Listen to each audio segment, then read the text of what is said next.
Hey everyone, a great question for us today. Love it. Hi, this is about jealousy.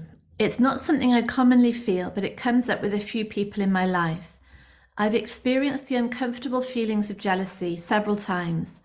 I suppose I'm trying to get rid of the feelings as I don't want to feel like this. I'm experiencing the pain of separation, and yet the triggers around jealousy for me remain strong. Yes, brilliant. I've got a lovely friend, Suzanne, who tells me about the difference between envy and jealousy.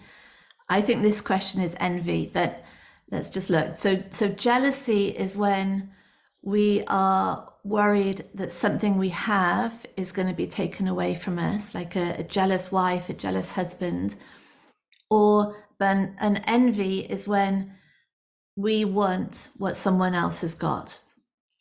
I think this is envy, but let's look at both.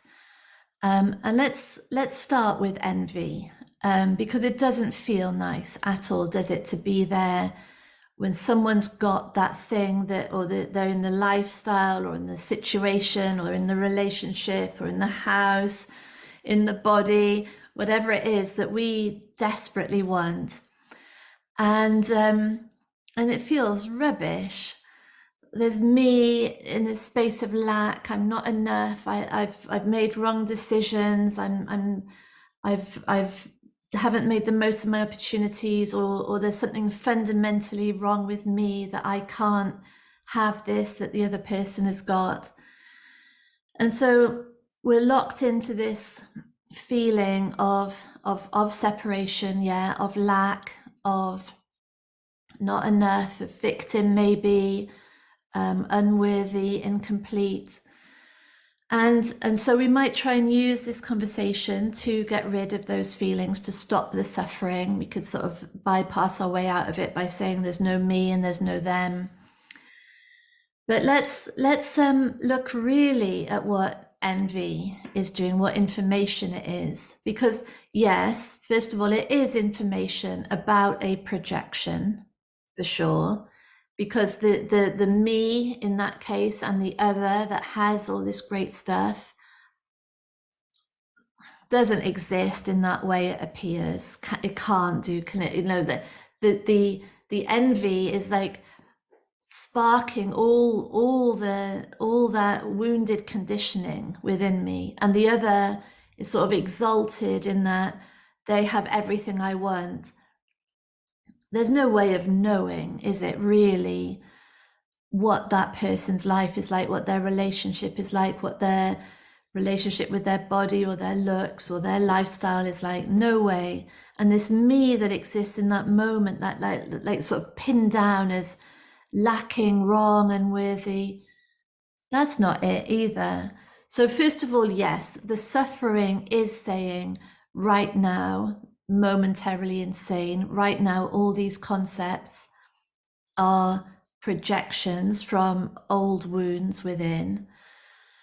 And if we consider really that life in form, like that sort of meeting between life and a form is fundamentally only desire, really, we could say. So life in plant form is the desire for sunlight, the desire for water, for nutrition, the desire to bloom, to blossom. Same in animal form, the desire to eat, to mate, to reproduce, to lie in the sunshine. Same in human form. The desire is this driving force, really, of movement and change and interaction with other forms that is synonymous, really, with life. And so envy is really interesting feeling, because envy is desire, really, isn't it? It's saying, I want that, I would like that, whatever version of that I've got going on for me, I want it. And I would say, rather than try to muffle those feelings, we could drink our way out of envy, couldn't we? We could scroll our way out of it. numb it with whatever other practices we've got going. I think it's really interesting to see what is it that I really want. It's a way of bringing the whole system to a very clear ask, a very clear desire. And the process of getting to that clear want is really actually what am I prepared to do to get it? Because inevitably it will involve some form of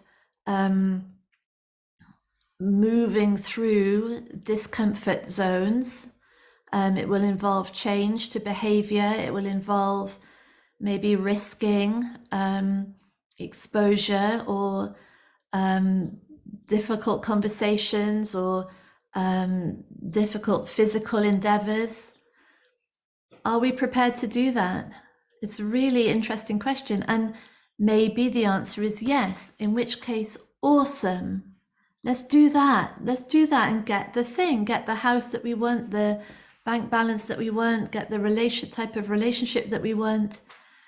And if not, if looking at what looks the pathway to get these things, and it looks like that's not for us, that there are things that would have to be compromised that are too valuable for us to do that, then it now becomes a conscious choice, a weighed up choice. It's no longer sitting there as resentment and why can't I and I'm the victim.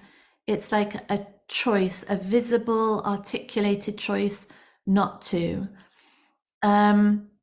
which I think can still be held very lightly. It doesn't become another ego platform.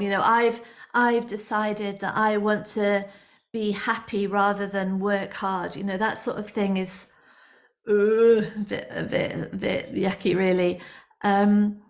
It just becomes like this is how things look to me, and that's an open space for more information to come in. It's a very vibrant interaction with the world, an open space of what could be possible and what looks possible right now that we can continually move into, continually explore. Because really, I think what we find through envy is that these things are so much closer, so much more available than the mind would have it. And that as the mind opens up, as it loosens from those concepts of me and them, that there's the magical reality, I call it, which is always here, always available, but just the locked in mind can't access it. And so envy is a really interesting, useful driving force, I would say, to see what's possible. Yeah. And then jealousy, also really interesting, which is the worry that someone is going to take away what we've got. Very cool to see that, isn't it? To see how these things look like they're our possession. They look like they're part of us. They're part of our identity, whether it's another person or our success or our status as someone who knows XYZ, or our land, or our, we're the expert in this or that.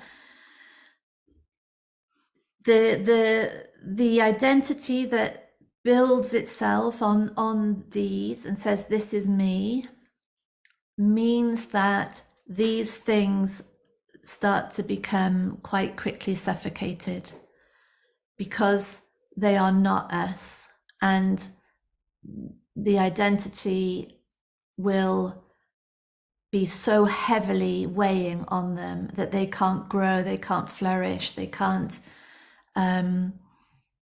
really be given their freedom, whether it's a person or a work or a status or a job. And so jealousy,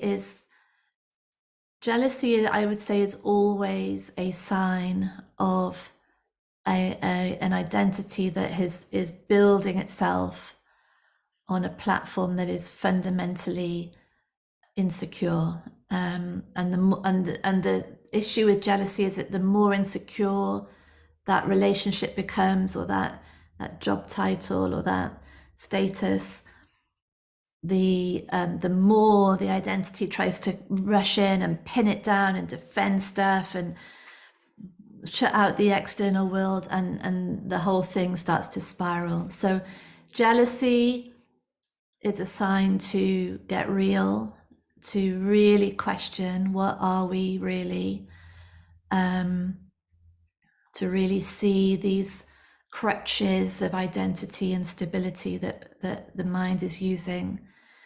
And envy, I would say, is an invitation to explore the world, to really see what's available, to see what's possible for the mind body, to get so close into the obstacles to these things that in the process all the idea of what we are starts to fall away.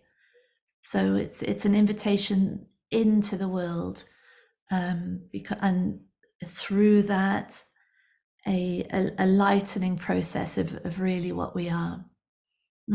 Yeah, thank you. Great question. Bye.